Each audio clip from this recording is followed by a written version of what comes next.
제가 다시 한번 강조를 하는데 지금은 매수 타이밍이 아닙니다. 안녕하십니까 한러님들, 강원국입니다. 폭락장 후 싹쓸이 전략을 점점 더 업그레이드 해 나가겠습니다. 오늘 전략의 핵심은 딜레이라는 건데요. 네, 제가 결론부터 말씀드리면은 지금은 들어갈 때가 아닙니다. 왜 그런지 설명해 드리겠습니다. 네, 지금 12년 만에 오는 일생일대의 기회가 드디어 왔습니다.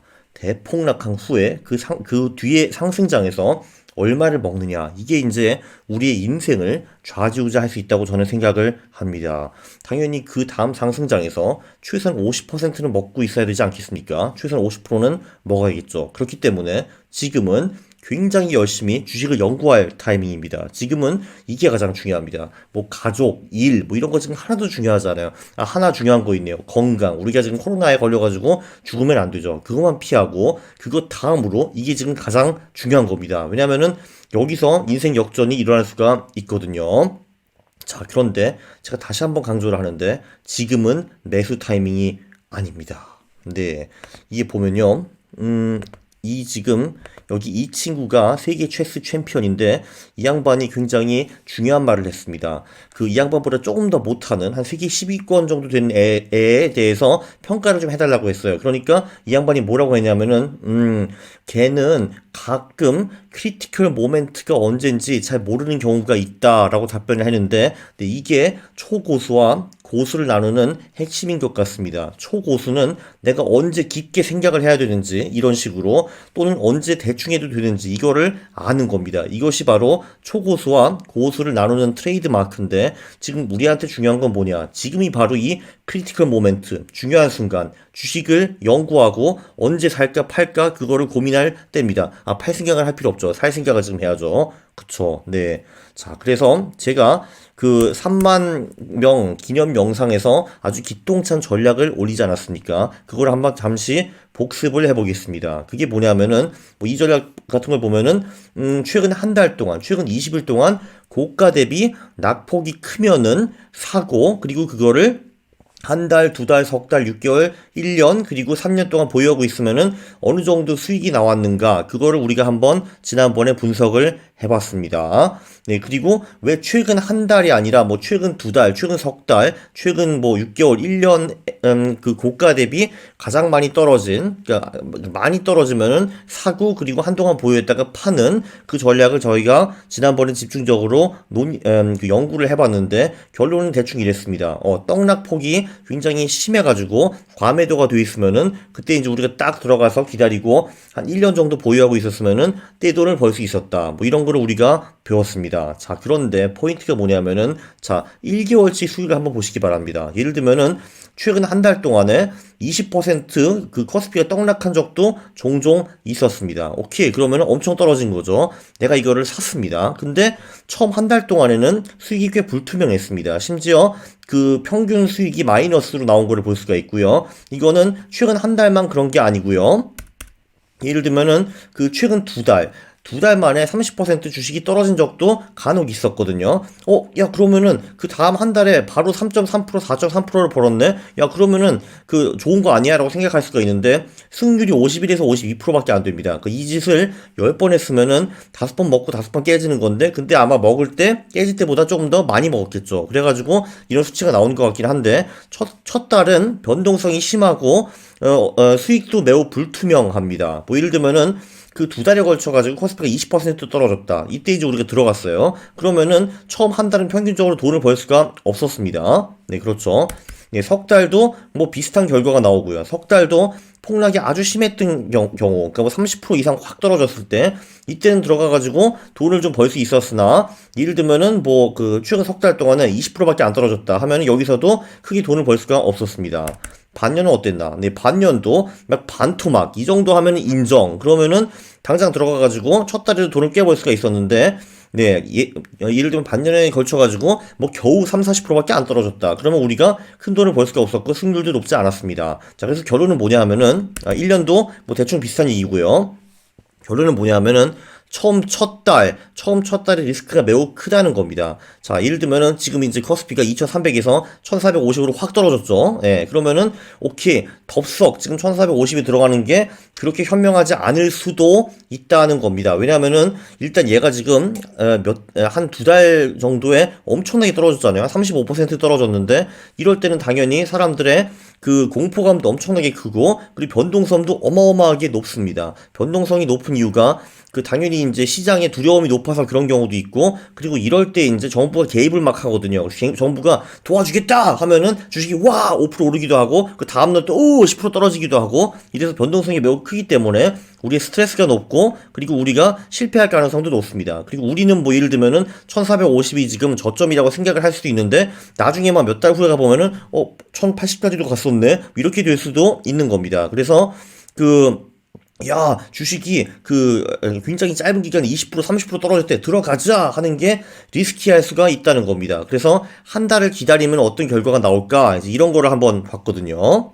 자, 다시 한번 돌아가 봐서 자, 이게 이제 기존 전략이죠. 최근 한 달 동안에 이제 코스피가 이만큼 떡락했으면은 이제 우리가 들어갔으면 얼마를 벌었을까 요거를 하는데 자 이제 첫 번째 달을 스킵하고 한 달 후에 들어갈 경우 어떤지 한번 결과를 보겠습니다. 짜잔. 자 요거랑 요거 비교를 해보시죠. 요게 훨씬 더 나았다는 거를 볼 수가 있습니다. 네, 초록색인 경우 이제 새로운 전략의 수익이 높다는 거고요. 그리고 이제 요게 기존 전략인데 네, 빨가면은 기존 전략의 수익률은 높다라고 보실 수가 있습니다. 상당히 놀랍죠. 예를 들면 이쪽 보세요 한번 6.4, 9.9 여기서는 마이너스 0.4, 마이너스 1.2 차이가 엄청나게 많이 납니다. 그죠? 자, 그러니까 이게 뭐냐 하면은 이게 포인트는 뭐냐면 자 코스피가 한 달 만에 20% 떡락을 했습니다. 그러면 떡락한 그날에 들어가는 게 아니라 떡락한 한 달 후에 들어갔을 경우 이 정도 놀라운 수익을 낼 수가 있었다라는 겁니다. 그리고 승률도 훨씬 높아진 거를 볼 수가 있죠. 그죠? 네, 물론 이게 다 되는 건 아니라는 거를 다시 한번 유념하셔야 됩니다. 코스피가 20% 떨어졌어. 그러면은 내가 한 달 기다려 들어가면은 처음 한 달에 10% 먹는 거는 대박 할 수가 있는데 네, 여기서 10%는 그냥 10%가 아니고요. 10번 들어가면은 3번은 깨집니다. 7번만 먹는 거고 평균이 9.9라고 나오는 건데 제가 엑셀로 한번 보여드릴게요. 자, 여기 보시면은 그치 이게 조금 전에 요 전략이지. 요 전략 있고요. 자, 올라가서 자, 여기서 이제 우리가 뭘 하려나 하면요.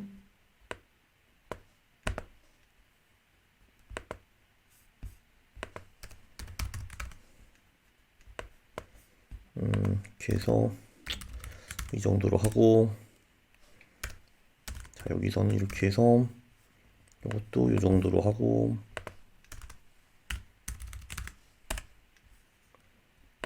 자, 이거를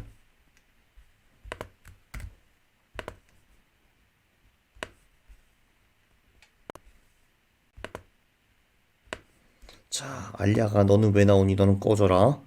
꺼지고 자, 여기서 이렇게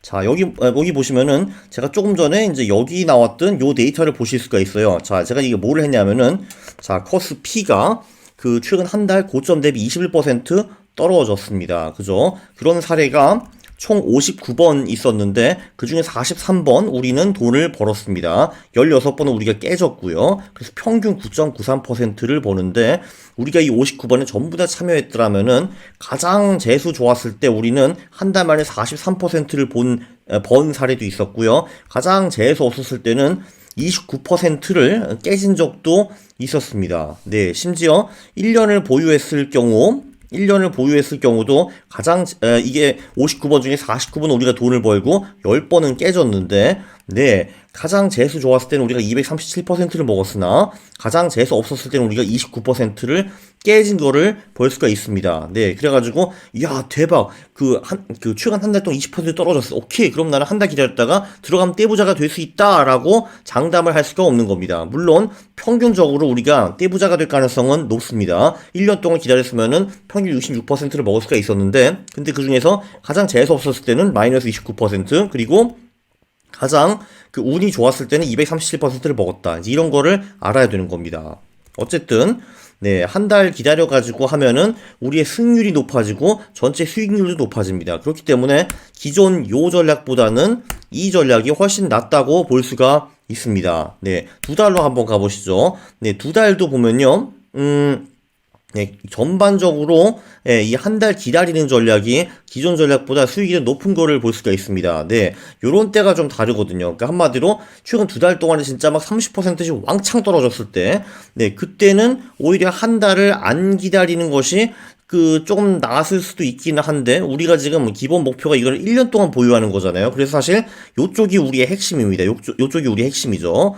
자, 그러니까 한 달을 기다리고 사가지고 1년을 그러니까 한 달을 기다리고 매수를 해서 1년 동안 그 주식 코스피를 갖고 있는 거랑 그냥 덥석 코스피 들어가는 거랑 네, 차이가 꽤 나는 거를 볼 수가 있습니다. 여기 보면 30, 30, 60, 60인데 여기 보면은 30, 50, 80, 90 이렇게 나오죠. 그러니까 여기서도 한 달을 기다리는 것이 훨씬 더 현명히 있다는 거를 볼 수가 있습니다. 네, 이건 정말 명심하셔야 됩니다. 최저점 후에 한 달을 기다렸다가 들어가는 겁니다. 네, 참고로 지금 코스피가 한 달 조금 넘게 걸려가지고 35%가 빠졌는데, 네, 그럴 경우를 한번 보겠습니다. 엑셀로. 그런 경우가 어떻게 있었는지. 그런 경우가, 조금 있긴 있었네요. 20번의 사례가 있었다라는 거를 볼 수가 있었습니다. 지금, 물론 20번의 사례가 높지는 않지만, 네, 여기서도 이제 한 달 딜레이를 하고, 이제 한 달 기다렸다가 들어가면은 바로 그 다음 달에 평균 13%를 먹을 수 있었다라는 거를 볼 수가 있고요. 이것도 한번 미니멈과 맥시멈을 한번 분석을 해봐야겠네요. 미니멈과 맥시멈 분석. 요거는 여기서 그냥 커피 페이스트를 해오면 되겠지. 자, 해서, 여기서 갖다 붙여. 오케이. 우리가 20번을 이렇게 다 했다면은 처음 한 달에 가장 재수없을 때는 5% 깨졌고 가장 운이 좋았을 때는 37% 먹었습니다. 아, 네. 도대체 언제 코스피가 두 달 걸쳐가지고 35% 깨졌는지 그게 좀 궁금하네요. 한번 찾아보겠습니다. 뭐 IMF 때겠지 뭐. IMF 때가 아닐까? 아, 그거를 이런 식으로 찾아볼 수가 있습니다. 자, 여기서 이게 아니고 여기서 대폭락. 그렇지. 97년 12월에 이럴 때가 있었네요. 그러니까 이제 1997년 12월에 막 코스피가 뭐 300대로 막 떨어지고 그랬습니다. 공포스러울 때였죠. 네, 근데 이제 이때 남자답게 한 달을 기다렸다가 뭐 98년 1월부터 들어가가지고 1년을 버팅겼다. 그러면은 이제 요런 수익을 낼 수가 있었던 겁니다. 한 30% 먹을 수가 있었고요. 그리고 이제 98년 5월에 또 한 번 기회가 왔습니다. 이때도 이제 코스피가 또 이제 300대로 떡락을 했는데, 한두 달 만에 진짜 37% 급락을 한 것 같습니다. 이때 이제 5월 20일에 들어간 게 아니라 한 달 후에 6월 말에 들어가가지고, 1년을 버텼다. 그러면 막 200%씩 벌고 막 이랬습니다. 그리고 이제 마지막으로 온 찬스가 2008년이었죠. 2008년 10월에도 한두 달 만에 코스피가 막 37%, 36% 떨어지고 막 그랬습니다. 지금이랑 대충 비슷하네요. 그죠? 이때도 이제 한 달 기다렸다가 매수를 해서 1년을 버텼다라고 하면은 이런 수익을 낼 수가 있었습니다. 네, 정말 유익한 거를 배웠죠. 그죠? 네, 이거는 뭐 딴 것도 대동소이합니다. 자, 여기 보시면은 이거는 이제 3개월치거든요. 그러니까 최근 석 달 동안에 고가 대비 낙폭이 크면은 곧바로 사는 게 아니라 한 달 후에 매수. 이제 이 전략이죠. 이것도 이제 그렇게 해가지고 1년을 버텼다 하면은 네, 꽤 좋은 수익을 낼 수가 있었다는 거를 볼 수 있습니다. 기존 전략이랑 비교를 해보시죠. 여기가 지금 40, 56, 96, 110인데, 얘는 얼마야? 33, 42, 79, 93. 그러니까 조금 전에 요게 훨씬 더 낫다는 거를 알 수가 있습니다. 네, 코스피가, 반년 만에 막 거의 반토막 되는 사례들도 종종 있습니다. 30%, 40%, 50% 떨어지는 경우가 있는데, 여기는 빨간색이 나오네요. 빨간색. 네, 그러니까 여기 이 포인트는 뭐냐면은 코스피가 진짜 막 반토막 갈 정도로 막 엑스트림하게 떨어진다. 네, 이럴 경우에는 네, 그냥 첫 달을 그냥 한 달을 기다리지 않고 그냥 반토막 시즌에 들어가는 것도 좋은 방법일 것 같기는 한데요. 근데 솔직히 자, 이게 딜레이 전략이죠. 한 달 기다리는 전략이고, 자, 요게 이제 덥석 물고 들어가는 거죠. 코스피가 46% 떨어질 때 들어간다 하는 전략이고, 요거는 이제 한 달 기다렸다가 들어가는 전략이잖아요. 근데 물론 기존 전략이 수익이 조금 더 높긴 합니다. 120%, 110%인데 솔직히 이거나 요거나 뭐 그렇게 대단한 차이가 나지는 않는 거를 볼 수가 있습니다. 그리고 제가 장담하는데 한 달 기다리는 게 조금 더 안전하긴 합니다. 왜냐면 그때쯤이면 아무래도 변동성이 조금 줄어들었을 거거든요. 그러니까 그런 거를 좀 봐야죠. 그래서 근데 이게 심리적으로 물론 한 달 기다리는 게 좀 어렵습니다. 왜냐면은 우와 코스피가 말이야 야 1200까지 갔어. 지금은 들어가야 될 거 아니야. 한 달을 기다리는데 부들부들 이렇게 되잖아요. 그래서 이게 심리적으로 어렵습니다. 물론 투자에서는 심리적으로 어려운 일을 하는 사람이 늘 돈을 버는 겁니다. 자, 1년치도 한번 봐야겠죠. 1년치는 또 딜레이 전략이 압도적으로 좋다는 거를 볼 수가 있네요. 네, 1년을 걸쳐가지고 코스피가 막 50%, 55% 떨어지는 경우가 있었다고 하는데요. 네, 이럴 때 우리가 한 달을 기다렸다가 매수를 하고 막 6개월, 1년 기다리면은 막 진짜 어마무시한 수익을 벌 수가 있었습니다. 물론 이거는 과거 실적이라서 여러분 이렇게 똑같이 해가지고 150%, 190%를 1년 만에 벌 수 있나? 그건 제가 절대 장담을 못 해드리는데, 네, 그런데, 상당히 좋은 기회인 것만은 분명한 것 같습니다. 네, 3년의 경우에는 기존 전략이 이 한 달 기다린 전략보다 낫다고 하는데 어차피 우리 3년 동안 보유 안 할 거거든요. 1년으로 팔 거거든요, 우리. 기존 전략은 이렇습니다. 기존 전략은 겨우 136%, 175%밖에 못 벌었는데 여기서 이제 143%, 190%를 벌 수가 있었습니다. 네, 그래서 결론적으로 지금까지 보면은 코스피가 반토막한다. 네, 그러면은 솔직히 뭐 그때 당장 들어가든 아니면 한 달 후에 들어가든 떼돈을 버는 거는 맞는 것 같습니다. 네. 그렇고요. 자, 요약을 하면은, 자, 그래서 대폭락 후에 가장 최저점 기준으로 한 달 동안 기다리는 거는 상당히 스마트합니다. 자, 그래서 다시 한번 제가 설명을 드리는데, 제가 알기로는 지금 3월 19일이 코스피의 최저점이었거든요. 1450점 찍었어요. 지금 제가 찍고 있는 게 그 3월 22일 주말입니다. 네, 그러면은 3월 19일이 아니라 4월 19일에 이제 들어가기 시작하는 겁니다. 자, 그런데 4월 19일까지 최저점이 갱신이 되었다. 예를 들면은 3월 27일에는 코스피가 막 1300으로 떨어졌어요. 네, 그러면은 그날부터 또 한 달 후인 4월 27일부터 투자를 하시면은 되는 겁니다. 네, 이거는 뭐야? 물론 이제 진짜 코스피가 겨우 30% 정도가 아니라 진짜 막 40%, 50%막 반토막 되고 이럴 경우에는 한 달을 안 기다리고 즉시 들어가는 것도 검토할 만합니다. 아하, 근데 제 업그레이드 전략 아직 끝나지 않았습니다. 네, 그래서 야, 대박 들어가자 하시는 것보다 제 생각에는 영상 하나 정도를 더 기다리는 것이 좋을 것 같습니다. 결론은 제가 오늘 결과로 이제 최소 한 달을 연구할 시간을 벌었습니다. 왜냐하면 3월 19일 날 코스피 최저점이었는데 그러면 저는 최소한 4월 19일까지는 들어가지 않을 거거든요. 그죠? 자, 그럼 추가로 제가 해야 되는 일은 무엇이냐? 최저점 트레일링 전략 플러스 타임프레임 분산. 무슨 말인지 모르시겠죠? 하하하. 그게 이제 제가 다음 영상에 소개해드릴 전략입니다. 그리고 이게 해외 주가 지수에도 통하는가? 특히 이제 미국 같은 경우는 데이터가 기니까 또 한번 실험을 해볼만 하죠. 그리고 또 이제 코스피에 덜 떨어진 동생 코스닥 시장에서도 이게 먹히는지 한번 실험을 해보겠습니다. 네, 그리고 제가 사실 욕심에 차 있는 게 뭐냐 하면은 코스피도 이 정도를 볼 수가 있는데 특정한 개별 종목들이 이거보다 수익이 훨씬 더 높지 않을까? 특히 경기 민감도가 높아가지고 요번에 코스피가 35% 떨어질 때 지 혼자 막 70%, 80% 떨어진 아이들 이런 애들은 제가 덥석 가져가면은 더 볼 수 있지 않을까? 뭐 이런 것이 이제 궁금합니다. 네, 여러분 싹쓸이 할 시간은 오래 남지 않았습니다. 제안해 주실 내용이 있으면은 댓글에 남겨주세요. 그러면은 굿 아이디어 하면은 같이 백테스트를 할 수도 있겠죠. 네, 여러분 저를 도와주십시오. 자, 아주 유익한 전략이었죠. 그러니까 구독을 해주시고 영상을 보시면은 좋아요를 눌러주시기 바랍니다. 싫어요를 누르면은 제가 매우 싫어합니다. 감사합니다.